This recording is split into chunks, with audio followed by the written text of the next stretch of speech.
locally conservative solvers for mixed finite element methods. Thank you for joining the talk. So to start off, I want to mention some of my collaborators and contributors to all of this work. A lot of these ideas originated from my time in Milan, working with Alessio Fumagalli, but also with Nicola Franco and Paolo Zanino. And then I just wanted to mention some of the other people who have had influences in this work. Jan Norbotten from the University of Bergen, Sarah Gazda from Norse Research, Jon Eivind Vatne from the Norwegian Business School, and Ivan Yotov from University of Pittsburgh. All right, so that did not go well. There we go. So to start the talk, I wanted to consider this model problem of incompressible Darcy flow, where we have Darcy's law, where the flux is proportional to the gradient of the pressure times some permeability tensor, and the divergence of the flux is equal to some source term F. Now we'll call a flux field locally mass conservative on a mesh if for each element this mass conservation equation, so the divergence of the flux, is actually equal to the integral of the source function. So the point with mixed finite elements, we try to keep the flux as a main variable in order to achieve exactly this equation. So the most common mixed finite element pair to do here to take is the Rabiot-Thomas pair coupled to the piecewise constants. And you see that if this is a testing with a test function, so this in the parentheses, this means I'm integrating over the domain and I'm multiplying the two entries. So if I take a test function in the piecewise constants, then I see that this is exactly the mass conservation I had on the previous slide, and it holds per cell because I've taken the piecewise constants. Now, the Rabiot-Thomas pair keeps this equation in its system, and then you get the local conservation. Moreover, the divergence operator maps exactly the Rabiot-Thomas pair into the piecewise constants, so that gives you stability of your mixed finite element method. But there's one problem with this. So the fact that you've kept both the pressure and the flux in your system, you get a large system, and moreover, it has a saddle point structure. Now, we'll just take the premise for this talk today that large systems are more challenging than small systems, but also saddle points problems are harder than symmetric positive definite systems. So you typically need to introduce some kind of solver to iteratively get your solution. And the problem now is that you've done all of this work to create stable finite elements, and then you have this nice preservation of the mass conservation equation. But now you've thrown the inexact solver on it, and you've introduced errors in the conservation. So you might as well have started with something that wasn't locally conservative, because you've just ruined the whole thing. So that's the premise and the objective of this talk. You need solvers to handle the large saddle point systems that are common to mixed finite elements, but your standard inexact solvers will violate the local conservation properties they built so hard to respect. So this talk is basically split into 5 sections. The objective will be to construct such solvers for mixed finite element problems that, first of all, we will introduce a decomposition to solve a sequence of easier problems rather than the large saddle point problem. Then we try to apply that same solver to fracture flow problems on mixed dimensional grids. The solver is allowed to be inexact, but we want to respect that physical conservation equation of mass balance. We want it to be applicable to domains of arbitrary topology, so that means we should allow holes in our domain. And we wanted to robustly handle the large kernel of the differential. So these will be the 5 objectives of the talk, loosely speaking. And the first one we'll talk about is a decomposition of finite elements, and particularly a decomposition using spanning trees. So what does that mean? So let's take a 2-dimensional grid, here pictured on the left. And the point is we're going to construct a tree that connects all of the cell centers to the boundary. And we'll let that tree grow from the outside to the interior. And you see here that we have a connection from every cell center straight to the boundary, which means that we have a certain flow path that we can follow. Any source function that I put in this element, I can create a flow field that balances it by moving that mass to the boundary. So you can think of these like rivers, If you look at this like a map, you'll think that, okay, if it starts to rain on this map, then all of the water can flow out of my domain following these rivers. And these are quite easy to construct. It's just an easy growth using graph theory moving into the domain. So now, given any source function f, we can use this tree to construct a flux field in my Ravier-Thomas. So remember, Ravier-Thomas has degrees of freedom on the facets here, such that the divergence of that function is exactly my source function. So this was my mass balance equation, right? So you could say, okay, I've now solved my mass balance equation. Let's move on to the Darcy's law. But in order to do that, we don't want to mess up this mass balance equation again. So in order to find the right correction, it needs to be a divergence-free correction. And we're going to use the calculus identity that the divergence of any curl is equal to 0. So before we move on to the actual construction, this little calculus identity comes also in the discrete world. And here we'll have to mention the finite element Duran complex. So we're talking about divergence mapping the Ravier-Thomas space onto the piecewise constants. But in order, there's a third space coming in front of it where the curl, which is in 2D, it's a rotated gradient. In 3D, it's an actual curl, maps here from the nodal Lagrange element straight into the Ravier-Thomas. The way to think about this is if I take a gradient along one of these edges, it will point along the edge, but now this perpendicular, it rotates it. So now we have a normal component along every edge. And in 3D, the Ravier-Thomas looks a bit like this. Has 1 degree of freedom per face, and the curl maps from the Nedelec space here 1 degree of freedom per edge into this space exactly. So these complexes are very, very powerful, and we usually we write them down like this. So they have a map. We have spaces indexed by a k, and we have differential mapping from one space into the next. And just like we saw on the previous slide, if we first take a curl and then take a div, then we have to map to 0. So that's essentially the definition of a differential complex. We have function spaces and we have differentials that map from one function space to the next. And then if we take 2 steps, then we always map to 0. And then we call a differential complex exact if the differential is 0 of any function, then that means that it's in the range of the previous differential. So for now, I'll talk about exact differential complexes. And in the case of the de Rham complex that I showed you on the previous slide, this will be exact if omega is topologically trivial. So that means we have no holes. It's contractible. So using these ingredients, which are quite on an abstract level, and we introduce an inner product, we can set up the Hodge-Laplace problem, and it looks like this. So we try to find u and v such that these 2 equations hold for given right-hand sides. And now we see that the Darcy flow problem that I started out with, it is actually a Hodge-Laplace problem, and it's the one that happens at the very end of the complex.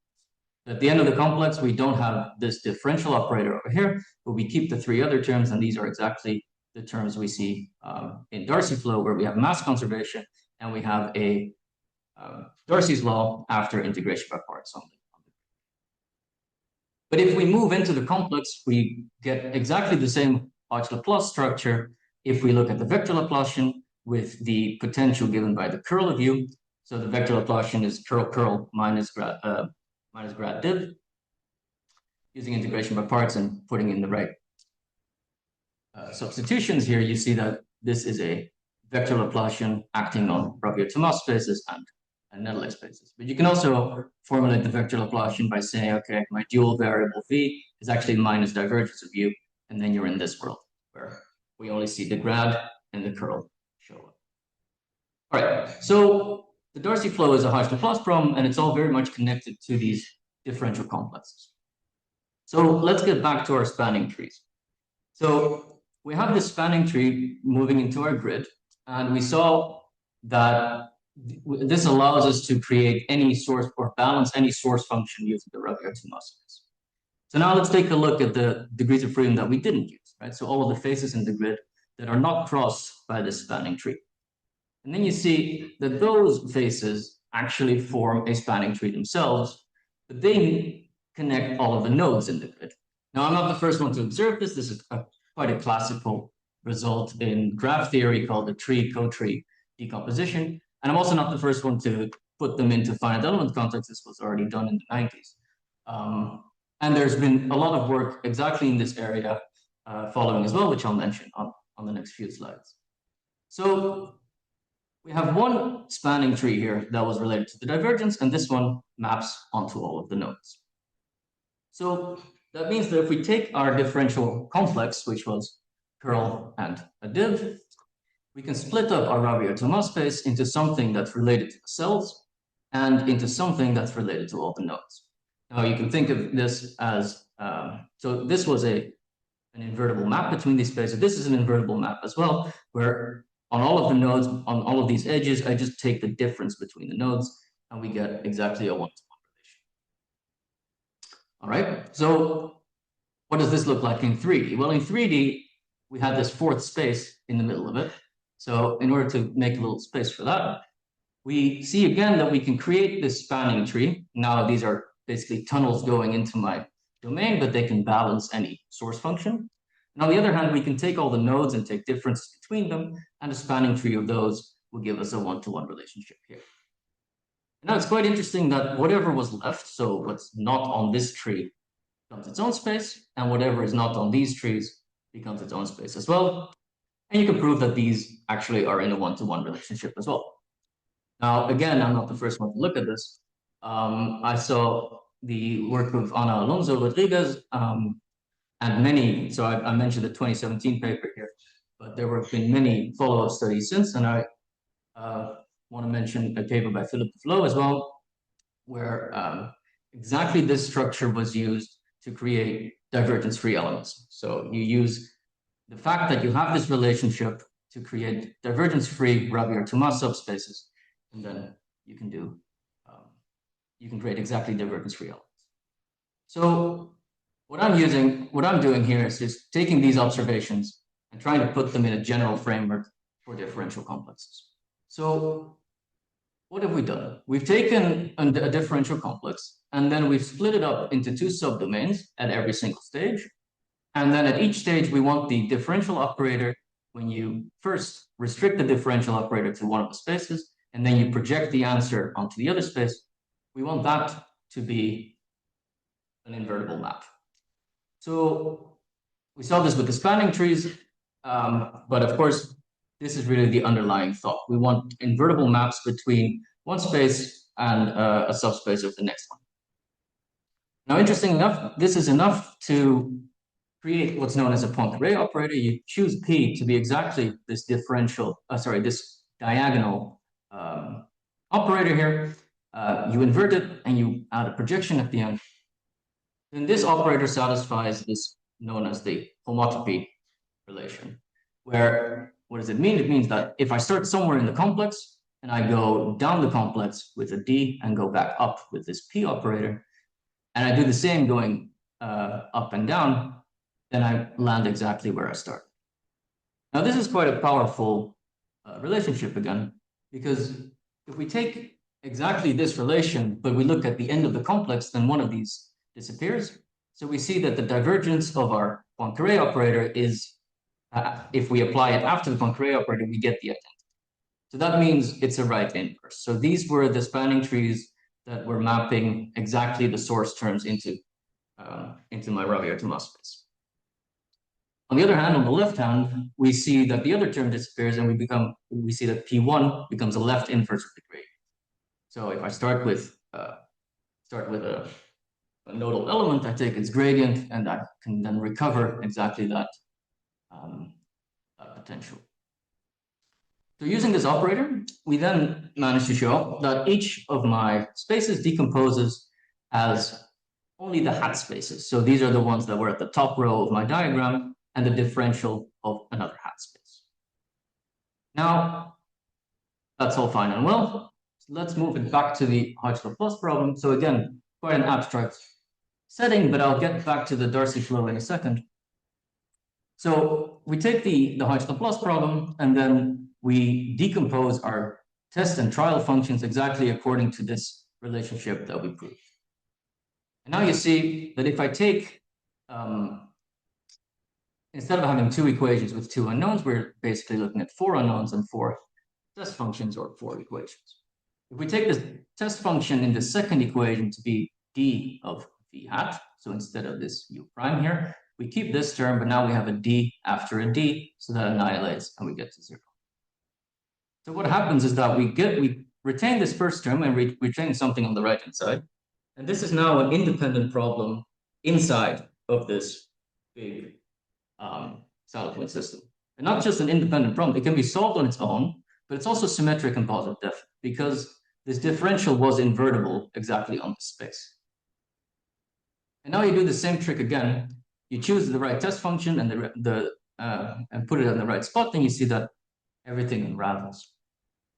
It unravels in such a way that you get four symmetric positive definite systems. So this first one was the one I showed you on the previous slide. Choosing the right test functions, you get the second one, and the third, and the fourth. And these can be solved in sequence. So the moment you've solved this first one, you've got your v hat that shows up on the right-hand side of the second equation, etc. These wv end up on the right-hand side. And then you can reconstruct your actual solution from exactly these steps. So this is a direct solver. You've gone from a big saddle point system into four symmetric positive definite systems, and you get the same solution. So how does this work for Darcy? So in Darcy, we had V was in the RT0 space and our pressure was in P0 space. We have this subspace based on the spanning tree, so that's just a restriction of our space. And we can solve this problem because the divergence was invertible on that space. Now we move this to the right-hand side and we have to solve a problem in the Nedelec space.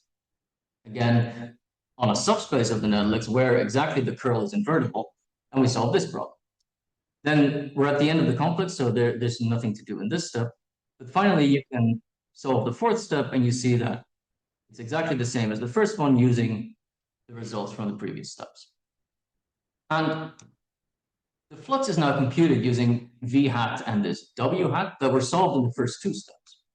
So what's happened here is you've taken two steps out of four, and you've exactly solved for your flux function. And then you needed one more step to get your pressure as well. So this is exactly opposite, right, to what we're used to when we do these solvers. We usually solve for the pressure first and then post-process the flux. In this case, you are already done with the flux and you're post-processing the pressure. So does this actually help us? Well, let's just set up the Hartzell-Plus problem on a unit cube. And then we'll look at the k equals 3. So this is the Darcy case relating RT0 to P0. This first problem, so we solve four problems. The first problem is done extremely fast because this is a spanning tree. It's basically a forward substitution going from the interior domain to the boundary. And after that, you solve this problem on the Nedelec space, which is invertible, symmetric positive definite. And we end up post-processing the pressure again using this spanning tree problem. Altogether, that means we spent around 2.8 seconds, whereas if I put in the original saddle point system that I had, it took about twice as long to solve. So you'll also see that these degrees of freedom, if I add them together, I get exactly the same number of degrees of freedom as in the original system. And the way to think about this is that I haven't really changed the problem. I've only changed the basis, right? So in this basis, the whole thing unravels into four systems, whereas in the original basis, it was a very large saddle point system. So of course, we can do the same if we move over in the complex to the Nedelec and Rabier-Thomas connected by the curl. Again, a Hartzell-Plus problem. In this case, we see that the 17,200 that we see over here is the same as one over here, and it's solved very quickly. So this is exactly that same spanning tree solve. We have problems on the edges, which are about 19,000 of them, and on the nodes, which are about 3,000. The ones on the nodes, just a much smaller problem, so also solved very quickly. And in this case, we solved the four problems in about 4 seconds, whereas the original system took about 10 times as long. So this is quite a let's say, powerful construction because we get exactly the same solution, right? These are done using direct solvers. It's the same solution in a tenth of the time. If we move over, we have the last vector Laplacian we could look at. And again, we see a speed up factor of about a factor 3. So this got me very excited because now the question is, can we change this? Can we move this to the case of fracture flow? And the idea with fracture flow is that we want to represent these fractures as lower dimensional features. So if we take our two-dimensional domain here, we have one-dimensional fractures, but then at the intersection, we're actually going to introduce zero-dimensional intersection points. So just as a fracture will split up my domain, an intersection point will split up my fractures. And this concept can be generalized to 3D quite easily, and you get a kind of a hierarchy of manifolds that are all connected. Well, the flow system that you want to solve on this, all of these manifolds are all connected. So how do we set up a flow problem? Well, first of all, you want to group all of your manifolds together. So we'll call that omega, and each omega I will have a dimension. Now the mass balance equation, if you're in a fracture, you'll have the divergence of the tangential flux, and then you add on top of that the contributions of the fluxes coming from one dimension higher. So then this becomes your mass balance equation. Now it's very tempting to look at this as a 3D problem and a 2D problem and a 1D problem, but it's actually better to look at it as pressures coupled to fluxes. So if you group all the pressures, where you group them from 0D, 1D, 2D, and 3D, and all of the fluxes, we take only fluxes in one dimension and higher, because there's no flux in a zero-dimensional point. But now you can take these groups of functions and say, okay, this entire formula, this is really just an operator on the group of fluxes. So that operator I will call the mixed dimensional divergence. So just like in the Darcy flow problem that we started with, you have the mass balance equation given exactly by this, and then you need a Darcy's law as well. And it turns out you get quite a decent model if you take exactly the dual of this mixed dimensional divergence. And it boils down to taking Darcy's law in each dimension and taking Darcy's law across each interdimensional interface. So then you get this problem. So you get exactly my mass balance equation tested with pressures in L2, and you get this dualized type of Darcy's law where you have a permeability acting on the fluxes. Now again, this is the same structure that we saw in the Laplacian for the standard de Rham complex. And now the question was, okay, how do we generalize this and look for a mixed dimensional de Rham complex? So the way we did that is to say, okay, we group, as we did, all the pressures, which are put in green here, and we group all the fluxes, which are in purple. And now the mixed dimensional divergence was exactly the divergence in every dimension, but also the interdimensional contributions. So here the Ravier-Thomas, if I take the normal trace of it, I map exactly into the piecewise constant. And the same goes here. We take a normal trace. So this is the mixed dimensional divergence mapping the purple space into the green space. And we have finite elements for all these, so I figured might as well show them as representatives. Now, in order to expand this idea, you don't just want a divergence, you want a curl and a gradient as well. And this fills out the whole diagram. So over here, we have the curl in 3D, and going across, we take the normal cross. So the cross product between the normal and this lands you exactly into this space. And over here, we have exactly the traces. So that allows you to create a mixed dimensional curl, and this becomes a complex of its own. And if your original space was topologically trivial, so it had no holes in it, then this will again be an exact complex. So we've been having a lot of fun with this. We put all of this in our Python package Pigeon. And now the question is, can we decompose these spaces using spanning trees? So my favorite example is still the two-dimensional with a plus in it. So we take a two-dimensional domain and we put two fractures going straight through it. And just for visualization, I've moved the domains apart, but in reality, these are all, of course, exactly on top of each other. Now, we have one-dimensional fractures and we have a single zero-dimensional intersection point. So now if we grow our trees coming from the outside, they go all the way to the inside. And now you see that we are putting cell centers, or putting the graph exactly in the center of cells. In this case, it's a two-dimensional triangle, but here it's a one-dimensional line segment. And we have our zero-dimensional cell in the middle over here. So just like I did before, we move this one to the right, and we looked at all of the faces that were not used in this tree. And again, we see that we have this nice tree, co-tree decomposition. So the whole theory is actually valid for this case as well. So same thing holds in 3D. All of our meshing is done with from our friends at the University of Bergen with their software package PorePy. So they're able to mesh these type of fracture networks where each plane is a fracture, and we get conforming grids between the three-dimensional bulk, the two-dimensional planes, the one-dimensional lines, and the zero-dimensional intersection points. And now we do exactly what we did before. So we put our four-step solver on this. And it turns out we again see a significant speed up on our direct solver. So we have the same idea here using the spanning trees, which is extremely efficient in order to get the mass balance equation. Then these these divergence-free corrections are they take a bit longer, but it's not too bad. And in the end, we are still about a factor of 3 faster than the original large saddle point system. And remember, these are direct solvers, so this gives you exactly the same solution. Quite interesting as well that just like in the other case, the space gets split up into about 3 times the same size. But in terms of solver time, we clearly see that this is the harder problem.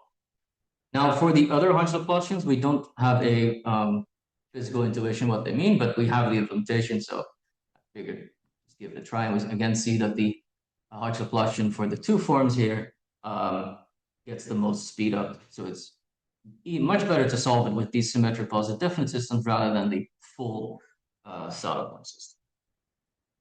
So, as I said, these were all done using direct solvers, but my whole point of the talk was to start using inexact solvers as well.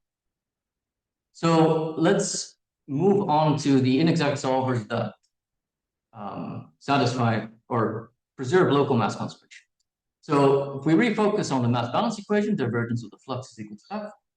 The solver that we had was something in the spanning tree space plus the curl of another function. Now, the main thing to realize is that if we make an error in this W type of contribution, then this is not going to impact the mass balance equation at all, because exactly what we used before, the divergence of a curl will always map to 0. So you can basically do any inexact solver that you want, and use with together with Paolo and Nicona, we started looking into neural network surrogates. So in this case, we look at a parameterized setting so that we can actually train these neural networks to compute some kind of W.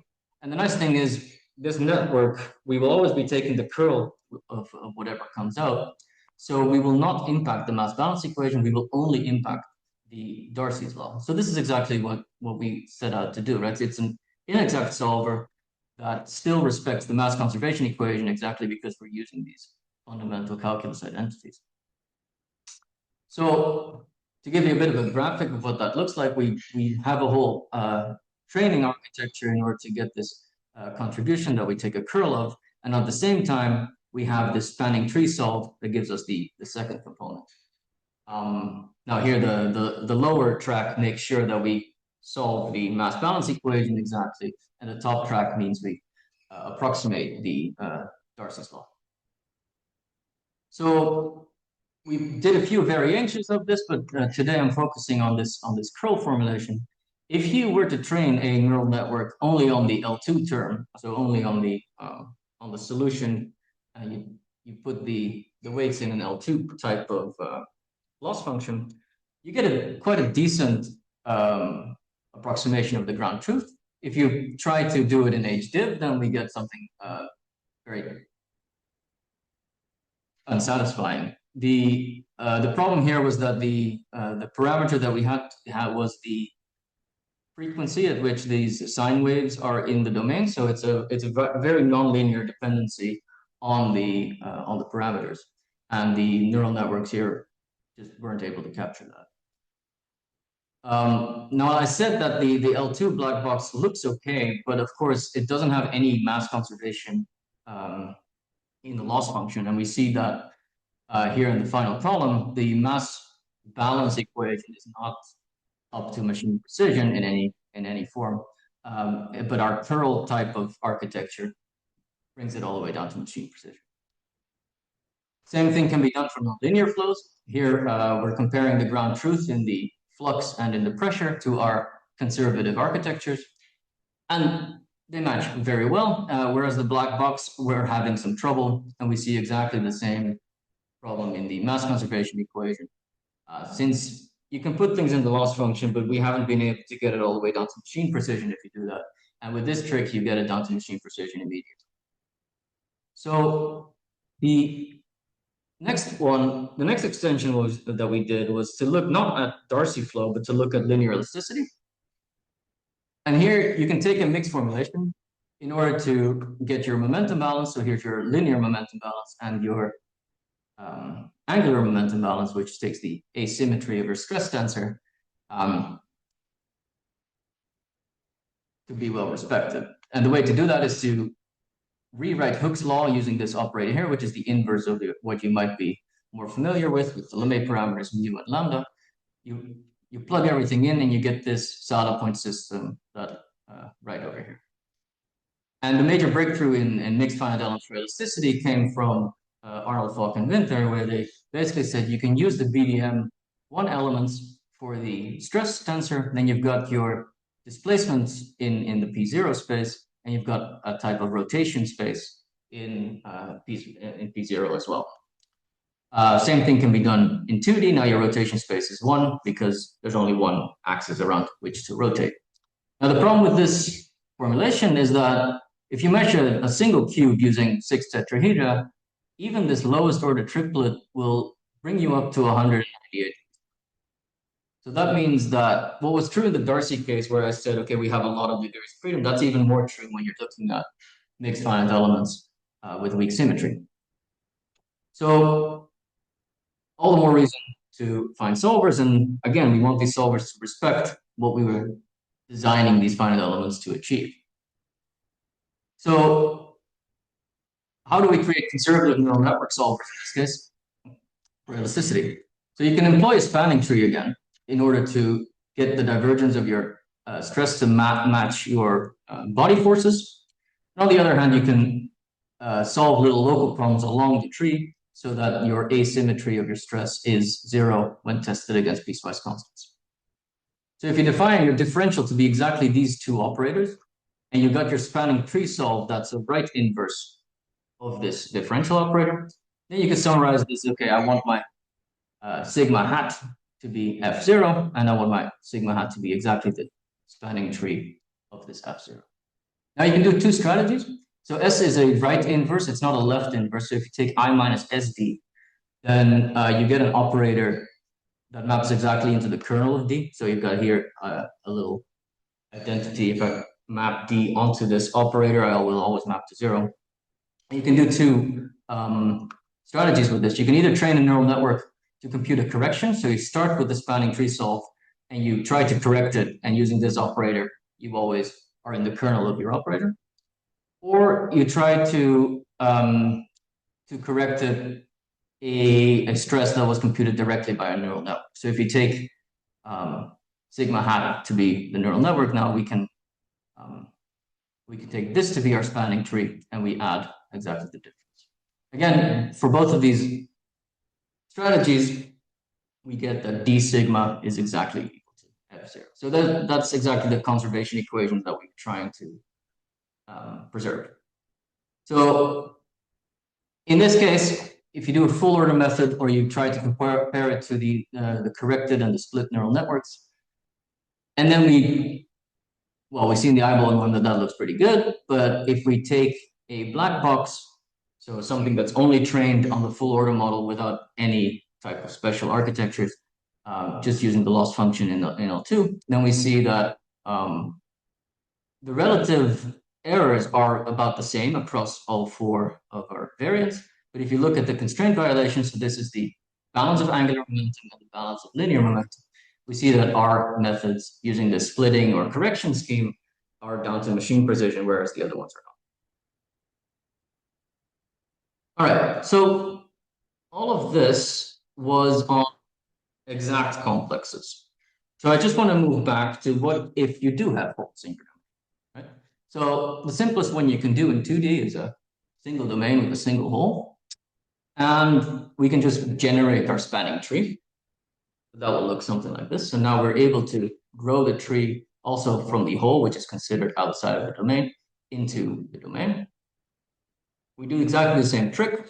We move this tree to the right, and we look at all the faces that were not crossed by this tree. You see that that now forms a nice little loop around the hole. And what I want to focus on right now is this face over here. So this face, if I connect it to the purple set, then the purple set is not a tree, right? And then we actually have a full loop around the hole. But if I connect it to the red set with the blue dots here, now I have a connection coming from the outside of the domain, going through the domain, and then heading outside of the domain again. So that's also not a tree. So I cannot put it in any of these spaces, but what I have to do is create a third space. So this third space makes the whole decomposition slightly more complicated, but also makes it more general. So this third space, we have exactly the same decomposition that I had before into two spaces, and we have these diagonal operators that are invertible. And this third space, we want that to be isomorphic to what's known as the space of harmonic forms. Space of harmonic forms means that your differential is zero, but you're also orthogonal to the differential coming from the space before. So in all of the examples I've done up to now, everything was exact. So this space is exactly zero. But now if we have holes in our domain, this space starts showing up and we have to deal with it properly. So the way to do that is to generalize the decomposition. So we create our Poincare operator again, exactly as before, but now we need a second operator, which I'll call rho. It has kind of a technical definition, but the whole point is that this rho operator shows up here on the right-hand side of my agent. So if I have an exact complex, this is zero, and I get exactly the homotopy relation that I had before. But if there are harmonic forms, this has to be part of the relationship. But using this relation, now we actually get a new decomposition. So we have, again, the hat spaces, so the ones that were in the top row of my complex, the differential of the one before, and we have this third space given by the harmonic forms. Now, it was quite easy to form a basis for these hat spaces. They were just restrictions of my finite element spaces. But it's not so easy to create a basis for the harmonic forms. Except if you've already done all of this, because now we can create a basis for the harmonic forms based exactly on these ingredients that I've done, that I've built up so far. So if I take the U's with the ring on top to be a basis of this third space, so remember this was isomorphic to the harmonic forms, which is exactly the dimension of these spaces, count the number of holes in your domain. So if I take that as a basis, so in the example I had before, this will be a basis of a one-dimensional space. It'll be one basis function.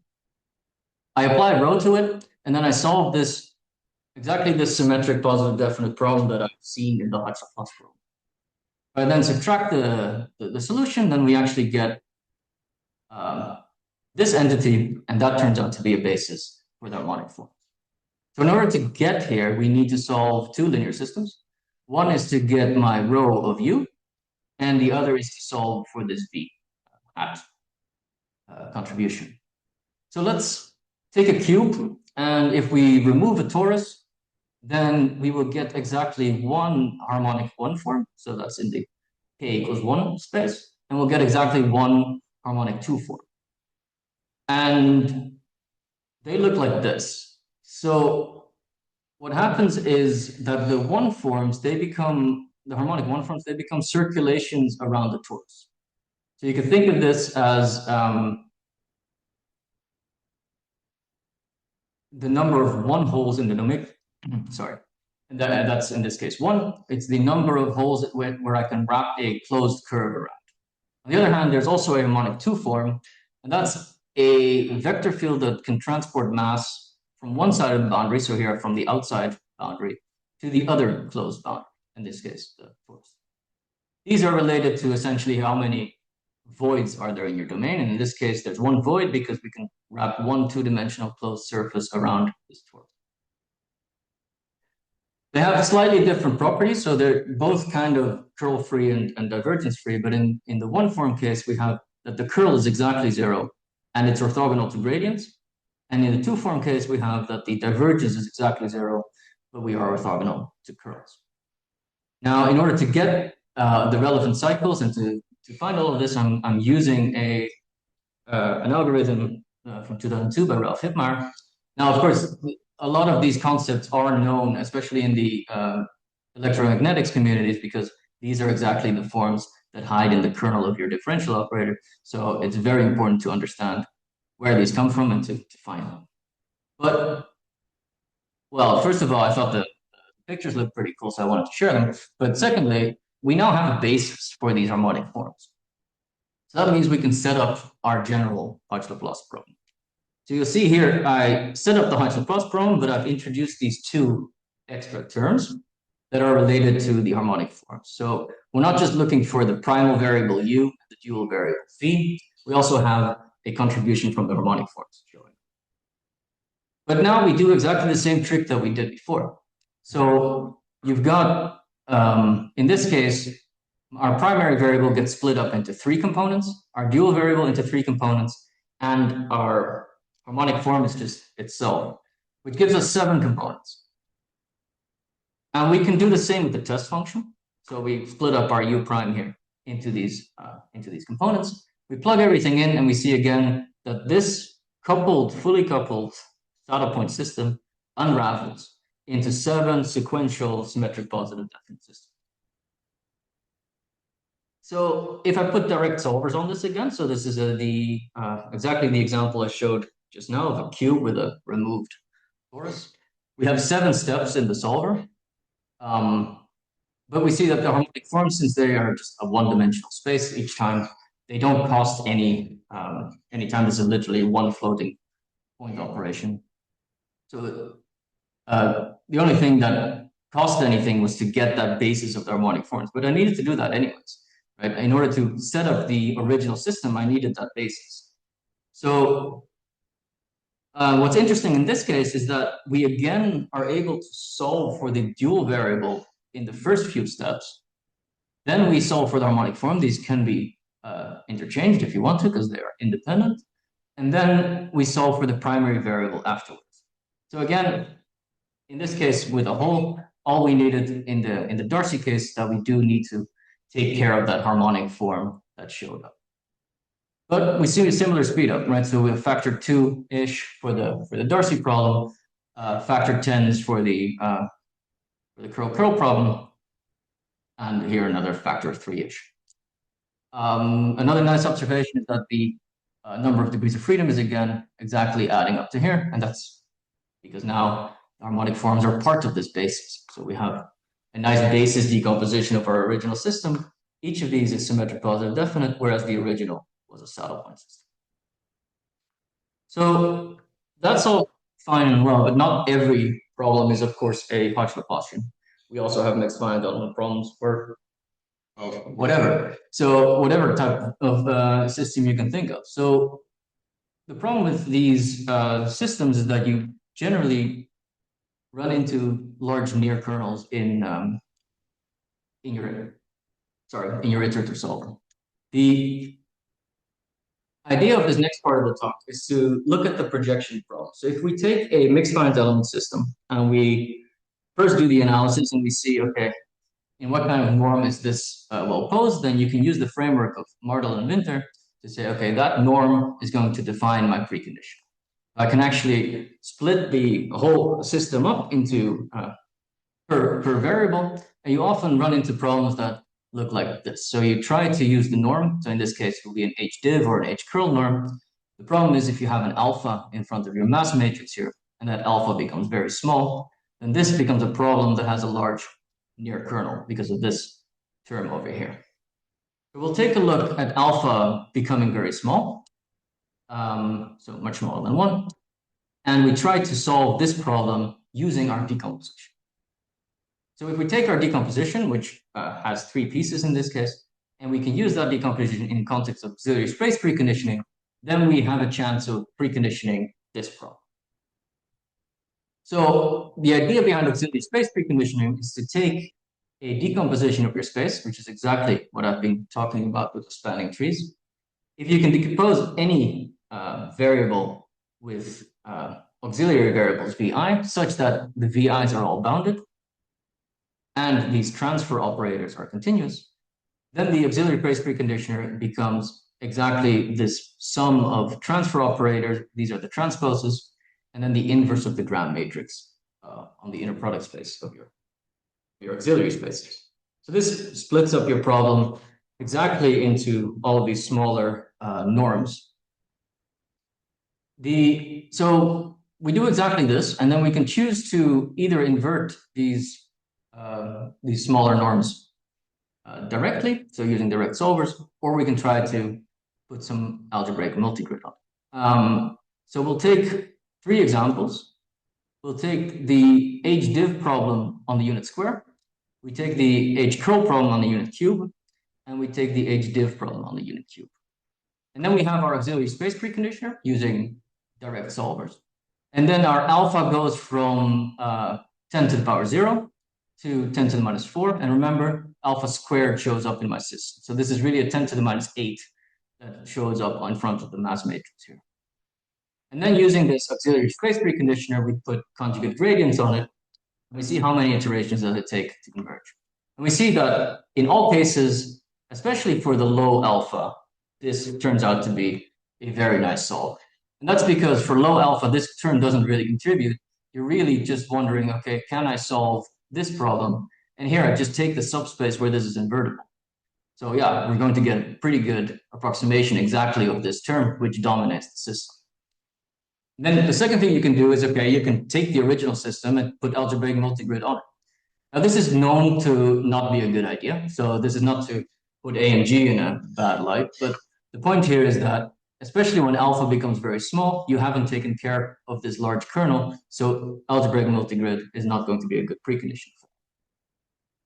However, if you put algebraic multigrid on these subproblems, on these little AI inverses that I had on the previous slide, then all of a sudden you found a fix for this problem.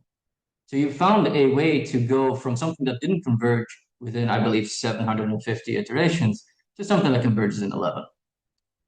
So we do see a dependency on H. So this is in the 2-dimensional domain. In 3D, it gets even worse. So we're still not completely happy with these results, but at least it's a fix that seems to get us closer to something that could work. So what I'm saying here is that if your general iterative solver doesn't work because of some large kernel, then this could be a fix to make it improve its robustness. All right, so to summarize, I'll do that according to the 5 sections of the talk. So we employ spanning trees to decompose finite element complexes. This gives us a new basis in which the Hodgson-Plus problem transforms from a large saddle point system to a sequence of smaller symmetric quantum definite systems. And in the general case, that's 7 of them. And in the exact differential complex case, so on topologically trivial domains, it's only 4. The strategy is applicable to general Hodgson-Plus problems. I've showed you mixed dimensional fracture flow. You can do the same with linear elasticity. And we've been looking into Hodgson-Plus problems in the context of Koszary elasticity and multiporosity models as well. The decomposition provides tools to construct locally conservative inexact solvers. I've focused on neural network solvers for flow and elasticity. We obtain a computable basis for the harmonic forms, which was a nice little byproduct. And the decomposition can improve the performance of iterative solvers in the case of large near kernels. So as a little take-home message, I would say if you're having trouble solving a large saddle point problem, it could actually help to pose it in a different basis where you've really taken care of the kernel of these coupling terms. And with that, I'd like to thank you for your attention.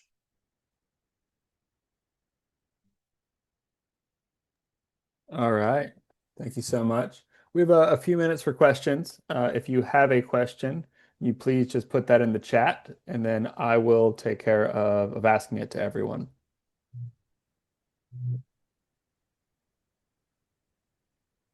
All right, I had a question to get us started. Um, have you played around with these spanning trees with other kind of other governing equations, like for mechanics? Is there like an analogous sort of thing you can do there? So not yet. So Okay. we looked a little bit. So we did this one for the mixed formulation, but the moment you go like further on in the complex, you get into quite complicated finite element methods, and they're just not that nice to work with. So the nice thing here was further down you went to complex, it was okay. You're still talking about low order, Mhm. and for the elasticity complex, that becomes a lot more challenging. Yeah. So it's definitely something we will be looking into, but not yet. We don't have the answer yet. All right. Yeah. Just thinking about where else we can extend this kind of stuff to, what other applications. But it makes sense that the elasticity would become fairly unwieldy fairly quick.